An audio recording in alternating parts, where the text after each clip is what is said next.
Hello. जय हिंद दोस्तों। स्वागत है आपका हमारे यूट्यूब चैनल में। तो आरएमएस क्लास 6 के लिए और आरएमसी क्लास 8 के लिए और यूपी सैनिक स्कूल के जो भी बच्चे तैयारी कर रहे हैं उनके लिए ये जो करंट अफेयर है वो बहुत ही उनके पेपर में जो है हेल्पफुल होंगे। तो आज हम फेब के करंट अफेयर जो है डिस्कशन करेंगे। इससे पहले हम जो करंट अफेयर थे जैन के वो 2 लेक्चर में हमने कंप्लीट कर दिए। ठीक है। अगर भाई किसी महीने के करंट अफेयर ज़्यादा होंगे तो हम उसको 2 पार्ट में डिस्कस किया करेंगे। अगर मान लीजिए कि कम है, जैसे कि फेब में कम थे, तो हम इसको जो है एक लेक्चर में डिस्कशन करें। तो सबसे पहले हमारा करंट अफेयर आता है वर्ल्ड वेटलैंड डे के बारे में। ठीक है। तो सबसे पहले तो मैं आपको यही बता देता हूँ कि वेटलैंड होती क्या है। ठीक है। मान लीजिए कि कहीं पर जो आर्द्र भूमि होती हैं, ठीक है, दलदली भूमिज होती हैं जहाँ पे पानी स्टे रहता है, उसको वेटलैंड बोला जाता है। हर साल 2 फेब को वर्ल्ड वेटलैंड डे जो है वो सेलिब्रेट किया जाता है, क्योंकि इस दिन 2 फेब 1971 को एक ईरानियन सिटी है जिसका नाम है रामसर, वहाँ पे एक कन्वेंशन हुई थी वेटलैंड्स को लेके। ठीक है। यानी कि इसमें बोला गया था कि जितनी भी वर्ल्ड वाइड जो भी वेटलैंड्स हैं, ठीक है, उनको हम प्रोटेक्ट करने का जो है काम करेंगे। ठीक है। अगर बात की जाए कि सबसे ज़्यादा जो रामसर साइट्स हैं, ठीक है, वो कौन सी कंट्री में है, तो सबसे ज़्यादा जो है वो यूके में है, 175 है। उसके बाद फिर जो है मक्सिको पे है। ठीक है। अगर रामसर साइट्स का देखा जाए तो सबसे लार्जेस्ट जो एरिया कंजर्व होता है वो बोलीविया का है। ठीक है। जिसमें कि 1,48,000 स्क्वायर किलोमीटर इस कन्वेंशन के अंतर्गत जो है आता है। ठीक है। तो उसके बाद अगर बात करें हम वर्ल्ड वेटलैंड को, इसको सबसे पहले जो मनाया गया था वो 1997 में मनाया गया था, और इंडिया ने इसको साइन किया था 1 फेब 1982 को। ठीक है। और उसके बाद तमिलनाडु के पास सबसे ज़्यादा जो है मैक्सिमम रामसर साइट्स हैं, यानी कि 14 है।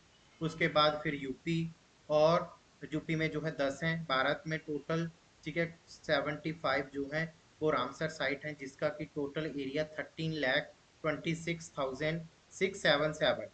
ठीक है। तो फर्स्ट जो रामसर साइट थी भारत में वो चिल्का थी, जो कि उड़ीसा में सिचुएटेड है। उसके बाद केवला दाना नेशनल पार्क इन राजस्थान में। ठीक है। रेणुका वेटलैंड हिमाचल प्रदेश में सबसे स्मॉलेस्ट रामसर वेटलैंड साइट है इंडिया में। ठीक है। इस बार की थीम थी, सो आरएमसी वाले ध्यान रखें, ये जो थीम है वो बहुत पूछी जाती है। तो थीम क्या थी? It's time wetland restoration. ठीक है। तो ये भाई थीम ध्यान रखिएगा, इसको हाईलाइट करके लिख लीजिएगा साथ में। नेक्स्ट वन करंट अफेयर आता है इंडियन कोस्ट गार्ड डे के बारे में। ठीक है। 1 Feb 2023 India coast guard day celebrate किया, यानी कि इसका जो 47वां राइजिंग डे था। अगर बात करें इंडियन कोस्ट गार्ड की, तो इसको इस्टेब्लिश किया गया था 1978 ऑन 1 फेब 1977 में। ठीक है। यानी कि एक एक्ट आया था जिसका नाम था कोस्ट गार्ड एक्ट 1978। ठीक है। और इसने ऑपरेट करती है under the ministry of defence. और 19 अगस्त 1975 उस टाइम पे जो प्राइम मिनिस्टर थे, ठीक है, ये प्राइम मिनिस्टर आएगा मोरारजी देसाई। ठीक है। उन्होंने ऑफिशियली लॉन्च किया था, ठीक है, जस्ट 7 सिप के साथ। ठीक है। उसके बाद इसका जो अब जो ये मोस्ट फोर्थ पावरफुल कोस्ट जो है गार्ड बन चुका है वर्ल्ड में। ठीक है। इनका जो मोटो है वो वयम रक्षयामा। ठीक है। वी प्रोटेक्ट जो है इसका मोटो है। ठीक है। ये मोटो भी याद रखिएगा कि वयम रक्षयामा, वी प्रोटेक्ट इनका जो है मोटो है। उसके बाद अगर बात करें new vice chief of the air force, ठीक है, नए जो चीफ ऑफ द एयरफोर्स है उनको जो है क्या किया गया है, बनाया गया है। यानी कि एयर मार्शल अमनप्रीत सिंह को अपॉइंट किया गया है new chief vice marshal chief air vice chief of the air staff. ठीक है। इन्होंने रिप्लेस किया है मार्शल संदीप सिंह को। और एयर मार्शल कंट्री सर्व एयरफोर्स कमांडिंग चीफ जो एट प्रेजेंट टाइम ये जो है वो एट काम कर रहे हैं air force commanding chief central air command Prayagraj में। ठीक है। और उसके बाद अगर इंडियन एयरफोर्स की बात की जाए तो इसको इस्टेब्लिश किया गया था 18 अक्टूबर 1932 में। और ये कम अंडर आती है यूनियन मिनिस्ट्री ऑफ डिफेंस के तहत। और प्रेसिडेंट ऑफ जो ऑफ इंडिया होते हैं वो सुप्रीम कमांडर होते हैं एयरफोर्स के। ठीक है, हर साल 8 अक्टूबर को सेलिब्रेट किया जाता है एयरफोर्स डे। हमारे जो अभी चीफ ऑफ एयर स्टाफ हैं वो कौन है, वो air chief marshal Vivek Ram Chaudhary है। उसके बाद नेक्स्ट वन बात करेंगे हम man of the test of the year award 2023। ठीक है, यानी कि Australian opening batter Usman Khawaja has claim in girl Shane Warne award man test award year in 2023 को जो है नवाजा गया है। ठीक है, कुछ और भी विनर्स थे जैसे कि मिलिंदा क्लार्क अवार्ड वोमेन जिसको कि बैटमोनी को मिला है। एलन बॉर्डर मेडल मेंस में स्टीव स्मिथ को मिला है। Man ODI player of the year जो है डेविड बर्नर को मिला है। And women ODI player of the year Beth Mooney को जो है दिया गया है। उसके बाद नेक्स्ट वन हम बात करेंगे मुरली विजय की। ठीक है, इंडियन ओपन जो मुरली विजय हैं उन्होंने अनाउंस किया है retirement from the international cricket से। ठीक है, लास्ट टाइम उन्होंने रिप्रेजेंट किया था इंडिया को इन 2018 में against the Australia in the Perth test. ठीक है, वे प्ले खेल चुके हैं 61 टेस्ट मैच, 17 ओडीआई एंड 9 जो है T20। उसके बाद नेक्स्ट वन बात करेंगे हम नेशनल फ्रांसिस साइंस यूनिवर्सिटी के बारे में। ठीक है, फ्रांसिस का मीनिंग क्या होता है, फ्रांसिस का मीनिंग होता है जानी क्राइम से रिलेटेड जो भी स्टडी करते हैं। ठीक है, तो उसको बोला जाता है फ्रांसिस साइंस। ठीक है, यूनियन मिनिस्टर जो होम मिनिस्टर हैं अमित शाह, उन्होंने लीड फाउंडेशन रखा यानी कि नींव पत्थर रखा नेशनल फोरेंसिक साइंस यूनिवर्सिटी का। कहाँ पे, धारवाड़ कर्नाटका में। ठीक है, यानी कि ये जो हेल्प करेगी एक्सपर्ट मैन पावर को, यानी कि जो भी क्रिमिनल्स हैं, ठीक है, उनको पकड़ने में और साथ ही साथ कम्बैक्ट दी क्राइम्स को रोकने के लिए। उसके बाद अगर बात करें, ठीक है, कैपिटल ऑफ द कर्नाटका तो बेंगलुरु है। चीफ मिनिस्टर जो है वो विश्वराज बोईमी है।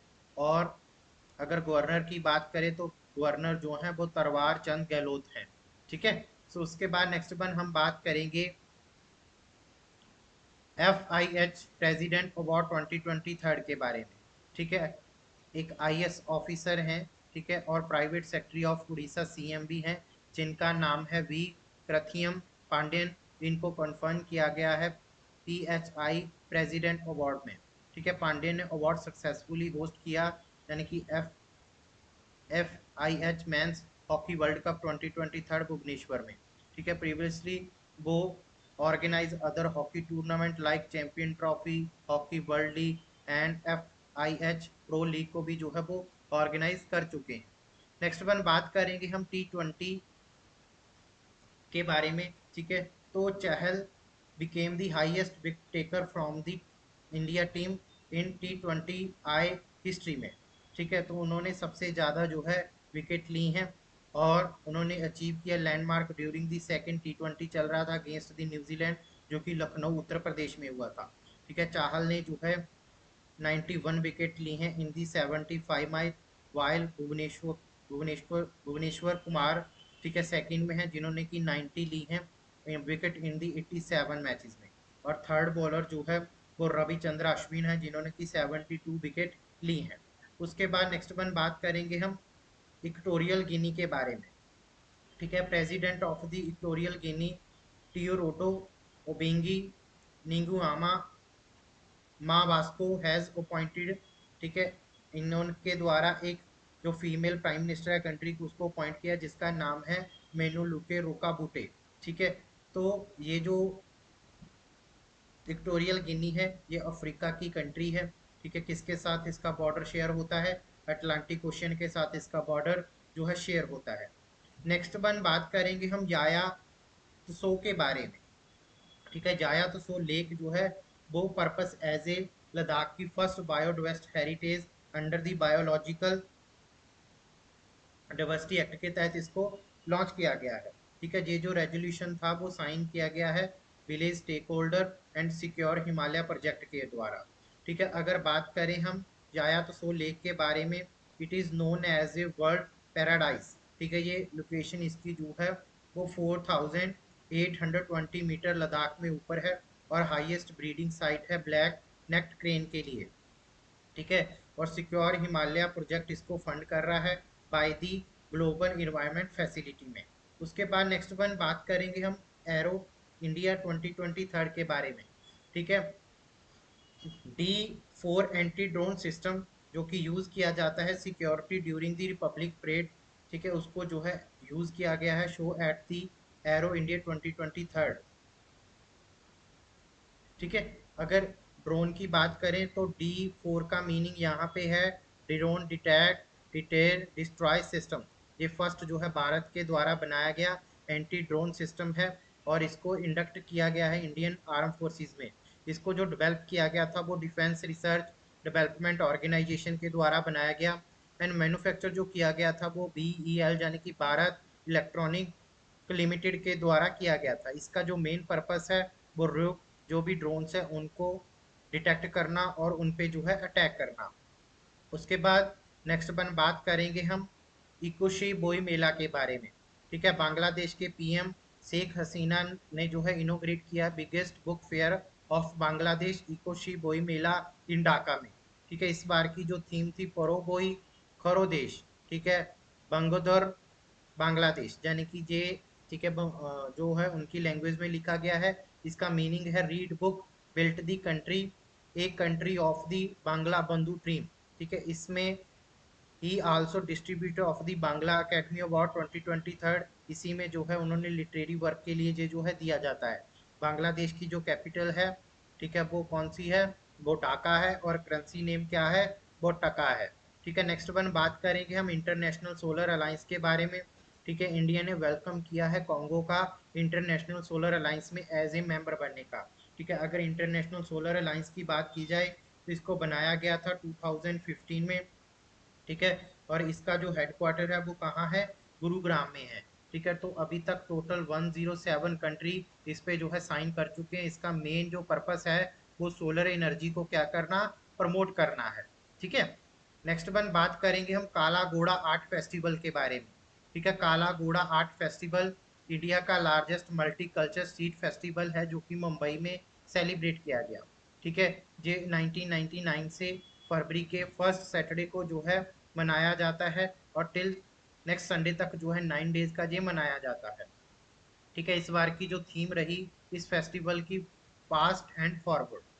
उसके बाद नेक्स्ट वन बात करेंगे हम लाहौस को। ठीक है, प्रशांत अग्रवाल को जो है अपॉइंट किया गया है next ambassador of the India to Laos. ठीक है, अगर लाहौस की बात करें तो ये साउथ एशिया में सिचुएटेड है, और इसकी जो कैपिटल है वो बिटाइन है, और करेंसी जो है वो लोटीनियन कीप है, और कॉन्टिनेंट जो है वो एशिया है। ऑफिशियल लैंग्वेज जो है वो लाओ है। नेक्स्ट वन बात करेंगे हम अमृत भारत स्टेशन स्कीम के बारे में। ठीक है, अमृत भारत स्कीम के तहत 15 रेलवे स्टेशन को जो है सिलेक्ट किया गया है जिनको कि डेवलप किया जाएगा। ठीक है, यूनियन मिनिस्ट्री रेलवे ने लॉन्च किया है अमृत भारत स्टेशन स्कीम को दिसंबर 2022 में। ठीक है, यानी कि जिसमें कि 1000 स्मॉल स्टेशन को जो है क्या किया जाएगा, डेवलप किया जाएगा। ठीक है, इसमें क्या कुछ दिया जाएगा, यानी कि प्रोविजन रूफ टॉप प्लाजा दिए जाएंगे। ठीक है, लॉन्गर प्लेटफॉर्म बसाल्टलेस ट्रैक दिए जाएंगे, और 5G जो है वो कनेक्टिविटी दी जाएगी। उसके बाद next one is the Asia's first floating festival. ठीक है, गांधी सागर फ्लोटिंग फेस्टिवल।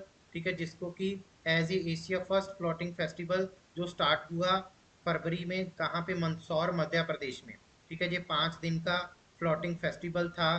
ठीक है, जिसमें कि अलग अलग डिफरेंट डिफरेंट तरह के जो है कल्चर को जो है प्रमोट किया गया है। तो ध्यान रखिएगा कहाँ पे, MP में। उसके बाद नेक्स्ट वन इज दी प्रधानमंत्री विश्वकर्मा कौशल सम्मान। ठीक है, यानी कि प्रधानमंत्री विश्वकर्मा कौशल सम्मान जो है एक इनिशिएटिव है जिसमें कि अनाउंस किया गया फाइनेंस मिनिस्टर निर्मला सीतारमन जी के द्वारा बजट में। ठीक है, इसका मेन ऑब्जेक्टिव क्या था कि जितने भी कैलिबर हैं जो आर्टिशन है उनको इंक्रीज करना, और उनकी रीच प्रोवाइड करवाना गुड्स तक, और साथ ही साथ MSMEs यानी कि minimum small medium enterprise value chain को बढ़ाना, और फाइनेंशियली जो है सपोर्ट करना आर्टिशंस को, और उनके स्किल को जो है प्रमोट करना, और साथ ही साथ नई नई टेक्नोलॉजी के बारे में उनको जानकारी प्रोवाइड करवाना। ठीक है, और साथ ही साथ उनको पेपरलेस जितनी भी क्या करवाई जाएगी, पेमेंट प्रोवाइड करवाई जाएगी। नेक्स्ट वन बात करेंगे हम एनर्जी वीक के बारे में। यानी कि energy week initiative will be अवेन by the prime minister of India के द्वारा एनर्जी वीक लॉन्च किया गया, कहाँ पे, बेंगलुरु में। ठीक है, इसमें डेडिकेट था हेल हेलीकॉप्टर फैक्ट्री एट कुकामराम को। ठीक है, यानी कि इसमें चाइना, अमेरिका, रशिया, ब्राजील और मैनी अदर कंट्रीज ने क्या किया था, पार्टिसिपेट किया था। ठीक है, तो इसमें बताया गया कि India will account 25% of the global energy demanded 2040 तक, यानी कि भारत की जो क्या रहेगी, 25% डिमांड हो जाएगी एनर्जी की। उसके बाद नेक्स्ट वन बात करेंगे हम निसार के बारे में। ठीक है, निसार एक अर्थ ऑब्जर्वेटरी सैटेलाइट प्लान है जो कि लॉन्च किया जाएगा 2024 में। ठीक है, ये स्टैंड करता है NASA ISRO synthetic aperture radar के बारे में। और निसार को क्रिएट किया गया है 2 dimensional and 3 dimensional reconstruction landscape के लिए। ये ज्वाइंट इनिशिएटिव है किसका, नासा का और इसरो का। ठीक है, इसके मेन ऑब्जेक्टिव क्या रहेंगे, यानी कि अर्थ को मैप करना, और साथ ही साथ monitor the water, agriculture, forest and observe the land and ice covers को क्या करना, रेगुलेट करना। उसके बाद next one is the digital India ban. ये जो है वो लॉन्च किया गया, जिसके द्वारा, ठीक है, digital India mobile one launch by the ministry of electronic and information technology.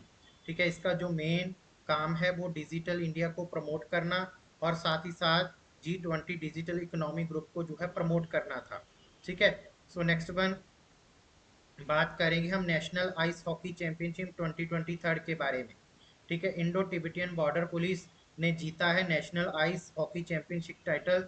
ठीक है, तो ये जो है वो ऑर्गेनाइज किया गया था लद्दाख में, और इसको जो ऑर्गेनाइज किया गया था वो हॉकी एसोसिएशन ऑफ इंडिया के द्वारा किया गया था। ठीक है, ITBP ने जो है डिफीट किया था। ठीक है, defeating by the Lahore stock 1-2 से जो है हरा दिया था। अगर ITBP की बात करें तो इनको 1962 में बनाया गया था after the Indo China war 1962। ये हिमालयन माउंटेन में अलोंग विद द बॉर्डर, ठीक है, क्या करती है, प्रोटेक्ट करती है। इसका जो मोटो है वो है ब्रेवरी, प्रीसर्वेंस एंड डेडिकेशन। इसका हेडक्वार्टर न्यू दिल्ली में है, और डायरेक्टर जनरल जो हैं वो अनीश दयाल सिंह हैं। उसके बाद, ठीक है, ये दोबारा रिपीट हो गया, इसको छोड़ दें। ठीक है, तो आज के सेशन में हम यहीं पर रुकेंगे, बाकी की बातें नेक्स्ट सेशन में। Thank you very much for listen patiently. Have a nice day, bye bye, thank you very much.